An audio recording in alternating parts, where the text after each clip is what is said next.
அப்பா வந்து நம்மளுக்காக செஞ்ச உதவிக்கு நன்றி சொல்ற வாய்ப்பு கிடைச்சிருக்கு. ரொம்ப நன்றி அப்பா. 3 ஆண்டுகளும் நான் இலவசமா தான் படிச்சேன். அதை இலவசம்னு நான் சொல்ல விரும்பல. என்னோட தந்தை பதவியில நின்று இன்னொரு தந்தையா நீங்க எனக்கு அதை கட்டி என்னோட கனவை நிறைவேற்றிருக்கீங்க. காலேஜ் படிப்பானா அப்படின்றது எங்கள் வீட்டில் ஒரு கேள்விக்குறி தான். புதுமை பெண் நம்ம முதல்வர் ஐயா இப்படி ஒரு திட்டத்தை கொண்டு வந்திருக்கிறாங்க. படிப்புக்கு தேவையான பொருள் எல்லாத்தையும் நான் இதிலேயே வாங்கிக்கிறேன் அப்படின்னு சொல்லும்போது என் அம்மா தைரியமாக கொண்டு போய் என்னை காலேஜில் சேர்த்தாங்க. சரி, காலேஜில் சேர்த்துட்டேன், பஸ்ஸுக்கு செலவாகுமே அப்படின்னு அம்மா கேட்குறாங்க. அதுக்கு தான் இருக்கேன் நம்ம விடியல் பயணம் அப்படின்ற மாதிரி டெய்லி அதில் தான் காலேஜ் வரேன்.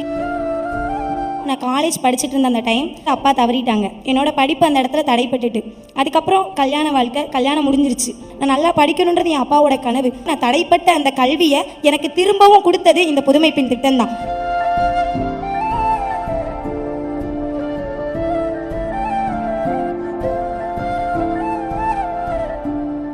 புதுமை பெண் திட்டத்தில் புதுசா இணைஞ்சு சாதனை படைக்க இருக்கக்கூடிய என்னுடைய அன்பிற்கும் பாசத்திற்கும் உடைய மகள்களை இந்த அரங்கிலையும் வீடியோ கான்ஃபரன்ஸ்லையும் 657 கல்லூரிகளை சார்ந்திருக்கக்கூடிய இத்தனை ஆயிரம் மாணவிகளை பார்க்கும்போது ஒரு டிரெவிடியன் ஸ்டாக்காக நான் பெருமைப்படுகிறேன். இதற்கு நேர் எதிராக இன்னொரு ஸ்டாக் இருக்கு. நம்மளை சாதி மதம்னு சொல்லி பிரிக்க நினைக்கிற ஸ்டாக். பெண்கள்னா வீட்டில் தான் இருக்கணும், கடைசி வர ஒருத்தரை சார்ந்து இருக்கணும்னு மனுவாத சிந்தனைய இந்த காலத்திலையும் பேசிட்டு திரிகிற எக்ஸ்பிரையான ஸ்டாக் அது. அப்படிப்பட்டவங்கிட்ட இருந்து தப்பிச்சு இன்னைக்கு தமிழ்நாட்டு பெண்கள் இந்தியாவிலேயே டாப்பாக இருக்கீங்க. இந்த காட்சி தான் பகுத்தறிவாளர் தந்தை பெரியார் அவர்கள் காண நினைச்ச காட்சி. இன்னைக்கு கல்வியை பொறுத்த வரைக்கும் பெண்கள் தான் முன்னிலையில இருக்கிறாங்க. ஆனா 50 ஆண்டுகளுக்கு முன்னால், ஏன் 100 ஆண்டுகளுக்கு முன்ன இந்த நிலைமையா இருந்துச்சு இல்ல. சமூக ரீதியா, பாலின ரீதியா படிப்புக்கு தடை கற்கள் இருந்துச்சு.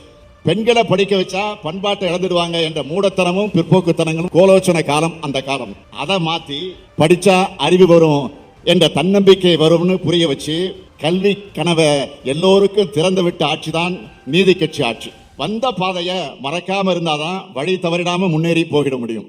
எண்ணற்ற மகளிர் திட்டங்களை இன்றைக்கு நிறைவேற்றி வருகிறோம். இந்த வரிசையில் தான் புதுமை பெண் திட்டத்தையும் உருவாக்கணும். இது 2021 தேர்தல் வாக்குறுதியில சொல்லப்படாத திட்டம். இது பெரும் அளவில் தொடர்ந்து நிதி ஒதுக்க வேண்டிய தேவையுள்ள திட்டம். ஆனால் இது தொடங்கியதுன்னு உறுதியா இருந்தன.